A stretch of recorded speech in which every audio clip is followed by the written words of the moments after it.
Hello viewers আপোনালোক কেনে আছে মই আশা কৰিছো আপোনালোক ভালে আছে আপোনালোকক আৰু এটা নতুন ভিডিঅলৈ স্বাগতম জনাইছো যি সকলৰ বয়স 18 বছৰ প্লাস হৈছে যি সকলৰ ভোটত নাম এতিয়ালৈকে উঠোৱা নাই সেই সকলৰ কাৰণে এটা ভাল খবৰ লৈ আহিছো এইটো ভিডিঅ'ৰ যোগেদি আপোনালোকক দেখাই আছো আপোনালোকে নিজে ভোটত নাম তোলাৰ কাৰণে কেনেকৈ অনলাইন কৰিব পাৰিব তো ব্লগ ভিডিঅ'টো ষ্টাৰ্ট কৰো প্ৰথমতে গুগল বা ক্ৰোম খুলি লব তাৰ পিছত সাৰ্চ কৰিব NVSP পোৰ্টেল লগইন তাৰ পিছত এইটো আহি যাব তাৰ পিছত যেটো ওপৰত আহিছে ভোটাৰ লগইন ECI এইটোত ক্লিক কৰিব এতিয়া নেক্সট পেজ আহি গৈছে ইয়াত দুটা অপচন আছে লগইন আৰু সাইন আপ মই যেহেতু আগতে আইডি বনাই লৈছো সেই কাৰণে লগইন কৰিলে হৈ যাব তো আপোনালোকে প্ৰথম এই কাৰণে সাইন আপত ক্লিক কৰিব ইয়াত আপোনাৰ মোবাইল নাম্বাৰ তাৰ পিছত ইমেইল আইডি আৰু ক্যাপচাটো ফিল আপ কৰি ৰেজিষ্ট্ৰেচন কৰিব পাৰিব যদি আপোনালোকে ৰেজিষ্ট্ৰেচন কৰিব নোৱাৰে মোক কমেন্ট কৰিব নিশ্চয় আপোনাক নেক্সট এটা ভিডিও বনাই দিম আপোনালোকৰ কাৰণে তেতিয়া লগইনত ক্লিক কৰিম ইয়াত আপোনালোকে তিন ধৰণে লগইন কৰিব পাৰিব register mobile number email ID আৰু ভোটাৰ ইপিক নাম্বাৰ তাৰ পিছত ক্যাপচাটো ফিল আপ কৰি ৰিকুৱেষ্ট OTP ক্লিক কৰিব লাগিব আৰু যেটো ৰেজিষ্টাৰ মোবাইল নাম্বাৰ আছে এটাত OTP যাব আৰু OTP টো ইয়াত বহাব লাগিব আৰু OTP টো বহাই ভেৰিফাই লগইনত ক্লিক কৰিম এতিয়া লগইন হৈ গৈছে ইয়াত আপোনালোকৰ নতুন নাম তোলাৰ কাৰণে অনলাইন কৰিব পাৰিব তাৰ পিছত কিবা ভুল হৈছে কাৰেকচন কৰিব পাৰিব এঠাইৰ পৰা আন ঠাই যদি শিফট হৈছে এইটোও কৰিব পাৰিব নতুন ভোটত নাম তোলাৰ কাৰণে আপোনালোকে অনলাইন কেনেকৈ কৰিব পাৰিব ইয়াৰ কাৰণে ফৰ্ম 6 ফিল আপ কৰিব লাগিব তেতিয়া ফৰ্ম 6 ত ক্লিক কৰিম ফৰ্মটো ওপেন হৈ গৈছে ইয়াত 12খন ফৰ্ম ফিল আপ কৰিব লাগিব A number state district assembly B number personal details C number relative details D number contact details E number Aadhaar card details F number gender G number date of birth details H number personal address details I number disability details J number family member details K number declaration আৰু L number capture এতিয়া প্ৰথমতে state select কৰিব লাগিব তাৰ পিছত কোন district হয় এইটো তাৰ পিছত এছেম্বলি কোনটো হয় এইটো সিলেক্ট কৰি দিব এতিয়া নেক্সটত ক্লিক কৰিব লাগিব আৰু এটা ফৰ্ম ফিল আপ কৰিলে নেক্সটত ক্লিক কৰিব লাগিব এটা কম্পালসৰি আৰু নেক্সটত ক্লিক কৰিলে নেক্সট পেজ খান অটোমেটিক আহি যায় ফৰ্ম বি পাৰ্সোনাল ডিটেইলছ ইয়াত আপোনাৰ নাম লিখিব লাগিব ফাৰ্স্ট নেম আৰু মিডল নেম এটাত লিখিব লাগিব আৰু ইংৰাজীতে লিখিলে অটোমেটিক অসমীয়াটো আহি যায় কিবা যদি কাৰেকচন কৰিব লগা হয় আপোনালোকে কাৰেকচন কৰিব পাৰিব তাৰ কাৰণে কিবোৰ্ড আছে কিবোৰ্ডত ক্লিক কৰিলে এইটো আহি যাব আৰু যেটো কাৰেকচন কৰিব লগা হয় মুছিদি ক্লিক কৰিলে হল যেহেতু আমাৰ কাৰেকচন কৰিব লগা নাই আমাৰ ঠিকই আছে এই কাৰণে একো নকৰিলো এতিয়া সাৰনেম বা টাইটেল এইটো একে ধৰণে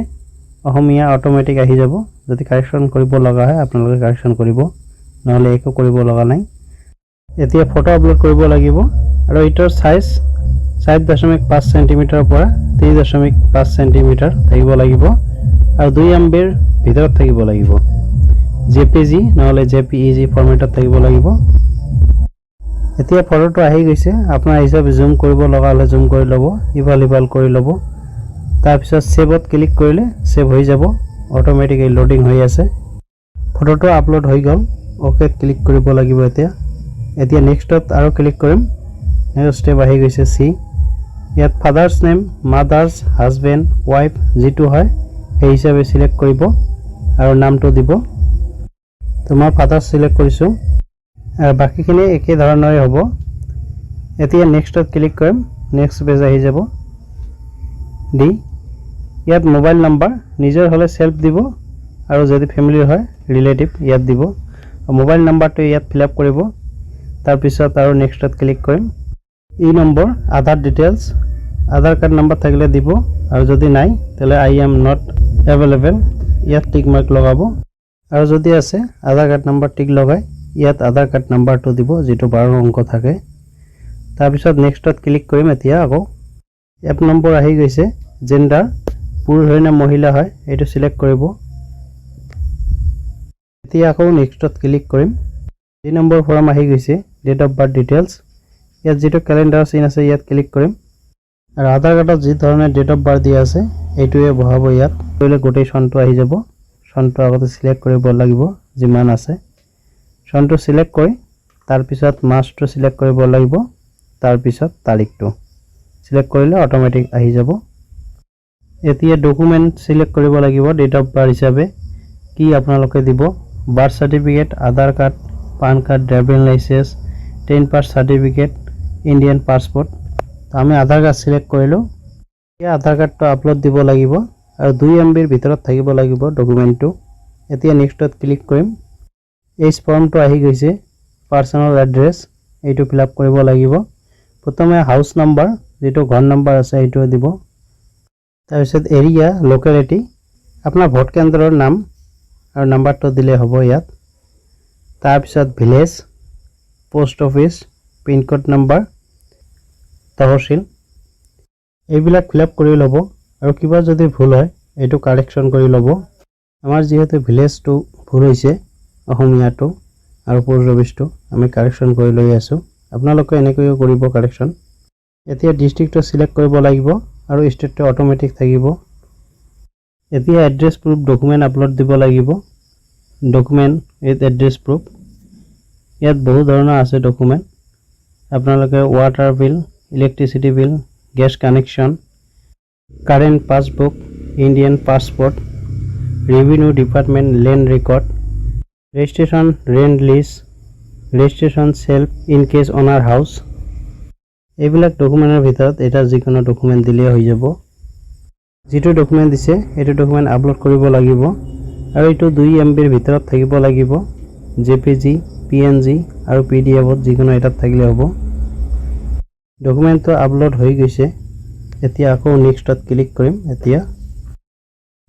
এই ডিসেবিলিটি যদি আছে ইয়েস দিব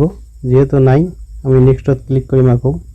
যে নম্বৰ আহি গৈছে ফ্যামিলি ডিটেইলছ প্ৰথমতে ইয়াত আপোনাৰ ফ্যামিলি মেম্বাৰ এজনৰ নাম দিব যিজনৰ ভোটাৰ আইডেন্টিটি কাৰ্ড আছে তাৰ পিছত ৰিলেশন উইথ এপ্লিকেন্ট যিজনে এপ্লাই কৰিছে তেওঁৰ এইজন কি হয় ফাদাৰ্স মাদাৰ্স ওয়াইফ যেটো হয় এটো সিলেক্ট কৰি দিব তাৰ পিছত এপিক নাম্বাৰ যিজনৰ নাম লিখিছে তেওঁৰ ভোটাৰ আইডেন্টিটি কাৰ্ডৰ নাম্বাৰটো নেক্সটত ক্লিক কৰিম এতিয়া প্ৰথমতে আপোনাৰ গাঁৱৰ নাম তাৰ পিছত ষ্টেট ৰাজ্যৰ নাম কোন ৰাজ্যৰ পৰা হয় তাৰ পিছত ডিস্ট্ৰিক্ট কোন জিলাৰ পৰা এটো সিলেক্ট কৰি দিব ইয়াত কিমান দিনৰ পৰা বসবাস কৰি আছে এইটো ফিল আপ কৰি দিব লাগিব যদি জন্মৰ পৰাই হয় তেনেহলে ডেট অফ বাৰ্থটো দিলে হ'ব প্লেস ইয়াত গাঁৱৰ নাম দিলে হ'ব আৰু ডেটটো দিয়াই থাকিব তাৰ পিছত নেক্সটত ক্লিক কৰিম এতিয়া ক্যাপচাৰটো ফিল আপ কৰিব লাগিব তাৰ পিছত সেন্ড OTP ত ক্লিক কৰিম এটো নাম্বাৰ দিয়া আছে এটো OTP যাব OTP টো ইয়াত বহাই প্ৰিভিউ এণ্ড সাবমিটত ক্লিক কৰিম প্ৰিভিউ ওপেন হৈ গৈছে আপোনালোকে গোটেইবিলাক ভালকৈ চাব এবাৰ নাম ডেট অফ বাৰ্থ দেউতাকৰ নাম মোবাইল নাম্বাৰ আধাৰ কাৰ্ড নাম্বাৰ ঘৰ নাম্বাৰ তাৰ পিছত সাবমিটত ক্লিক কৰিম তাৰ পিছত ইয়েছত ক্লিক কৰিলে হৈ যাব এতিয়া একনলেজমেন্ট নাম্বাৰ আহি গৈছে ডাউনলোড একনলেজমেন্ট ইয়াত ক্লিক কৰিম এতিয়া একনলেজমেন্ট ডাউনলোড হৈ যাব তাৰ পিছত ওকে কৰিলে হৈ গল যেহেতু অনলাইন কৰা হল এতিয়া BL ডকুমেন্ট বিলাক দিব লাগিব আপোনাৰ আধাৰ কাৰ্ড পান কাৰ্ড স্কুলৰ বোৰ্ড সাৰ্টিফিকেট বা এডমিট কাৰ্ড নহলে জন্ম সাৰ্টিফিকেট আৰু ল্যান্ডৰ যেটো ডকুমেন্ট দিছে এটো দিব আৰু ফ্যামিলি মেম্বাৰৰ যিজনৰ নাম দিছে তাৰ আইডেন্টিটি কাৰ্ড আৰু কাৰেন্ট ভোটাৰ লিষ্ট এইখিনি ডকুমেন্ট দিলে হৈ যাব আৰু কিবা দুই এটা যদি নাই এটো নিদিলেও একো কথা নাই বাকিখিনি BL দ্বাৰা কৰি ল'ব পাৰিব আপোনালোকে মই আশা কৰিছো আপোনালোক নিশ্চয় বুজি পাইছে কিবা যদি বুজাত অসুবিধা হৈছে মোক কমেন্ট কৰিব নিশ্চয় আপোনাক সহায় কৰিম যদি ভিডিওটো চাই ভাল লাগিছে লাইক কৰিব বন্ধুবৰ্গৰ লগত শ্বেয়াৰ কৰিব যাতে সকলোৱে গম পায় আৰু চেনেলটো ছাবস্ক্ৰাইব কৰি কাষত থকা বেল আইকনটো দবাই ৰাখিব যাতে এনেকুৱা ধৰণৰ ভিডিঅ' দিয়াৰ লগে লগে আপোনালোকে পায়। আকৌ লগ পাম আৰু এটা নতুন ভিডিঅ'ত। আজিৰ ভিডিঅ' এইখিনিয়ে আছিল।